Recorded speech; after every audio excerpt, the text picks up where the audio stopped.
Welcome back to our channel Math Magic at Sony.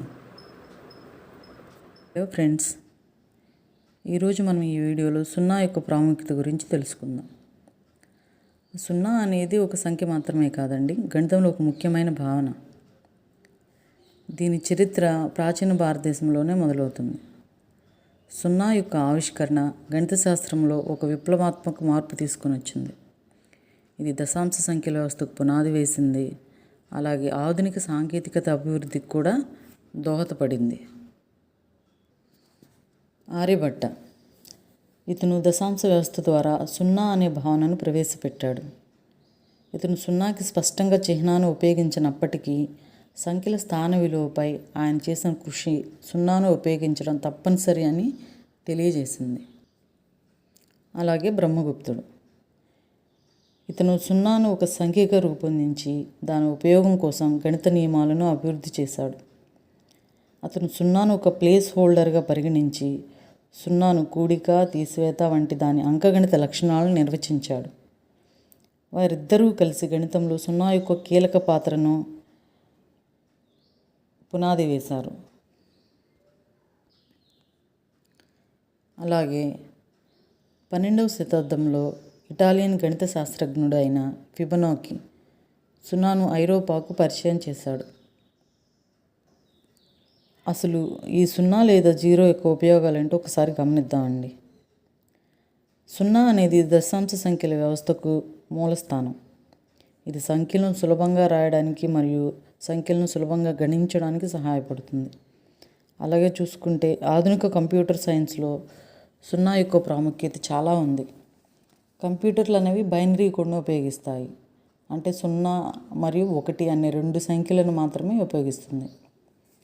So ఇలాంటి computer binary coding వ్యవస్థలో కూడా సున్నాని ఉపయోగిస్తాం.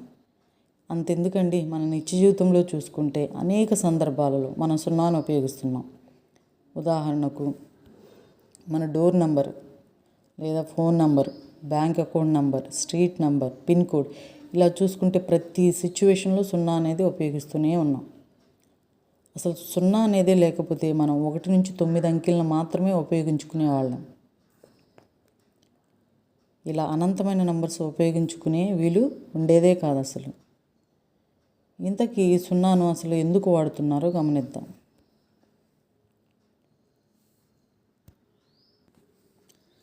ఇక్కడ ఇవ్వబడిన పిక్చర్లో మీకు ఎన్ని పెన్సిల్ బొమ్మలు కనిపిస్తున్నాయి అంటే మనం కౌంట్ చేసి చెప్తాం. 1 2 3 4. అలాగే ఈ పిక్చర్లో చూసుకుంటే ఒకవేళ నేను ఎన్ని కుర్చీలు ఉన్నాయని అడిగితే ఇక్కడ కూడా మనం కౌంట్ చేసుకుంటాం. 1 2 3 4 5 అని కౌంట్ చేసి చెప్పగలం. ఒకవేళ నేను ఇక్కడ లేని వస్తువు గురించి అడిగాను అనుకోండి, ఉదాహరణకి ఈ పిక్చర్లో చూడండి, ఈ పిక్చర్లో అసలు పెన్స్ లేవు. సో నేను ఇక్కడ ఎన్ని పెన్నులు ఉన్నాయి అని అడిగాను అనుకోండి, యాక్చువల్లీ ఇక్కడ పెన్స్ అనేవి లేవు.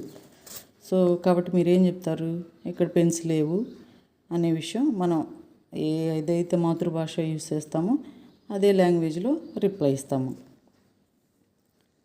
అదే మన మాతృభాష తెలుగు అయితే పెన్నులు లేవు అని చెప్తాము, హిందీ అయితే నహీ హై అని చెప్తాము, ఇంగ్లీష్ అయితే నాట్ దేర్ అని, ఇలా మనకు సంబంధించిన భాషలో రిప్లై ఇస్తాం కదా.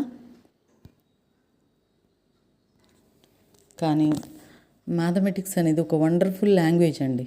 ఎందుకంటే కొన్ని సిచ్యువేషన్స్ను ఎక్స్ప్రెస్ చేయడానికి కొన్ని స్పెషల్ సింబల్స్ని ఉపయోగిస్తాం. ఉదాహరణకు ఇక్కడ మనం చూడొచ్చు కొన్ని basic mathematical symbols. Not equal to అంటే ఎలా యూజ్ చేయాలి, ఈక్వల్ టు సైన్ ఎలా ఉంటుంది, less than symbol, greater than symbol, less than or equal to, greater than or equal to, ఇలా చూసుకుంటూ పోతే మనం మ్యాథ్స్లో అనేకమైన సింబల్స్ని యూజ్ చేస్తాం. అంతెందుకండి, మనం కౌంటింగ్ కోసం యూజ్ చేస్తున్న నంబర్స్ 1 2 3 కూడా మ్యాథ్స్లో సింబల్సే, ఒక ప్రత్యేకమైన గుర్తులు కలిగినవి.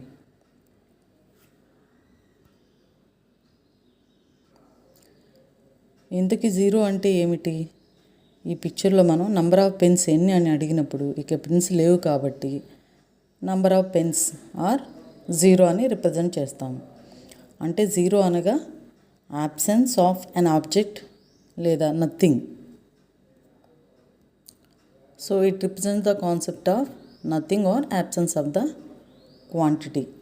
సో అక్కడ ఏమీ లేదు, ఎంటీనెస్ అనే అర్థంలో కూడా మనం జీరోని ఉపయోగిస్తామండి. మన దేశంలో మొట్టమొదటిసారిగా జీరోని క్రీస్తు శకం 1876లో ఉపయోగించినట్లుగా చరిత్ర చెప్తుంది.